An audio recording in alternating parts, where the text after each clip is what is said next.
Toujours plus d'actu sur BX1 +. Bonjour Arnaud Bruckner. Bonjour Fabrice. Une vingtaine d'arrestations administratives, 4 arrestations judiciaires et puis surtout des blessés, aussi bien du côté des fauteurs de troubles que du côté des forces de l'ordre. C'est le bilan de cette soirée très mouvementée au Bois de la Cambre. 1500 à 2000 personnes, plutôt des jeunes qui s'étaient donc rassemblés pour faire la fête, qui ont refusé d'obéir aux ordres de dispersion. On va revenir sur le fil des événements avec vous. Et avec cette question, est-ce que ce rassemblement aurait pu être géré différemment ? Alors évidemment, c'est la grande question au lendemain de ces événements. Vous le disiez, plusieurs personnes ont été blessées. Pour l'opposition à la ville de Bruxelles, on aurait dû davantage anticiper dans la mesure où l'événement, même s'il s'agissait d'un poisson d'avril, était prévu. L'opposition humaniste et libérale à la ville de Bruxelles demande donc la tenue d'un conseil communal extraordinaire dans les heures à venir. Écoutez Bianca Debatz, chef de groupe CDNV.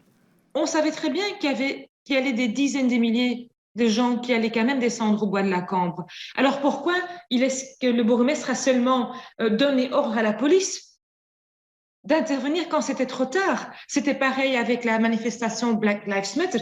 Il aurait très bien pu dire à un certain moment, pas toute la journée bien sûr, il faut donner l'occasion aux familles d'aller au Bois de la Cambre, mais à un certain moment où il a vu qu'il y avait des gens qui entraient dans le parc, des milliers quand même, pour faire la fête, il aurait dû fermer le parc. Voilà, donc les décisions du bourgmestre mises en cause par l'opposition. Philippe Claus, qui a aussi réagi ce matin, Arnaud. Oui, il a dénoncé les événements et notamment que la police ait été caillassée.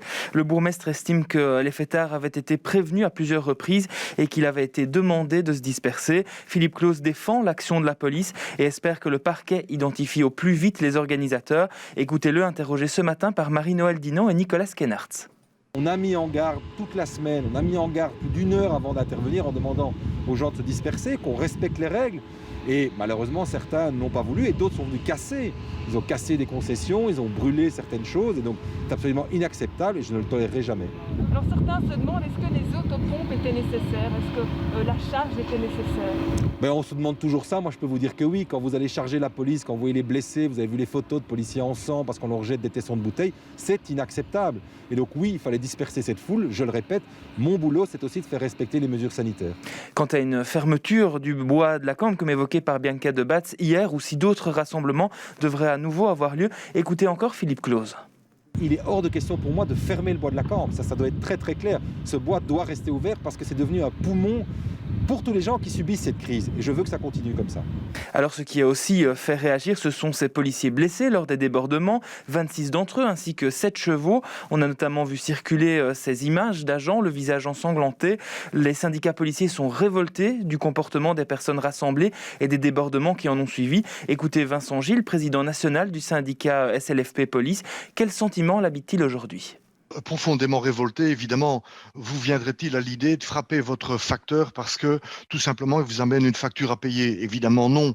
Donc pourquoi, même si on est contre les mesures Covid, parce qu'on les juge bêtes, illégales, incohérentes, il n'en demeure pas moins que les policiers ne les ont pas décidées, ces mesures.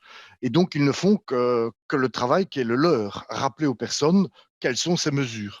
Et les syndicats qui souhaitent également entendre rapidement la version des faits proposée par le bourgmestre et le chef de corps lors d'une commission bien-être au travail qui devrait être organisée aujourd'hui ou mardi afin de débattre si la situation aurait pu être gérée d'une autre manière.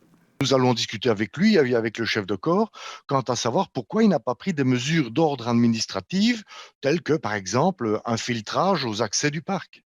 Il nous faut entendre ces 2 personnes, ces 2 autorités, pour savoir si il y a des leçons à tirer. Et je crois que oui, parce que j'ai vu des collègues qui n'étaient pas protégés par une carapace. Certes, ils avaient un casque et un bouclier, mais ils n'avaient pas de carapace. Et ils étaient en première ligne. Ils se prenaient des branches, des troncs d'arbres.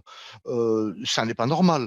La manière dont les chevaux ont été intégrés nous pose problème aussi, parce qu'il nous semblait qu'ils tournaient là un petit peu sans avoir une mission précise. Bref, ça fait beaucoup de réactions, beaucoup de questions. Ces événements d'hier soir vont également être abordés au Parlement bruxellois qui sera réuni en séance plénière cet après-midi. Oui, tout à fait. Bianca Debatz nous a annoncé ce matin qu'elle interrogera cet après-midi le ministre-président Rudy Verwoerd à ce sujet devant le Parlement bruxellois, car elle estime que la région avait également un rôle à jouer en matière de prévention, vu qu'il s'agit d'une des compétences du ministre-président. Écoutez à nouveau Bianca Debatz sur ce qu'elle compte demander à Rudy Verwoerd tantôt.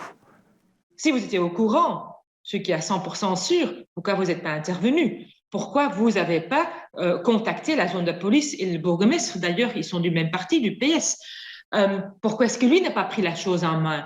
Et donc là aussi, je me dis, c'est pas uniquement la ville, c'est vrai, ils ont une responsabilité énorme, mais la région aussi, où est Rudy? C'est une question que je me pose presque tous les jours.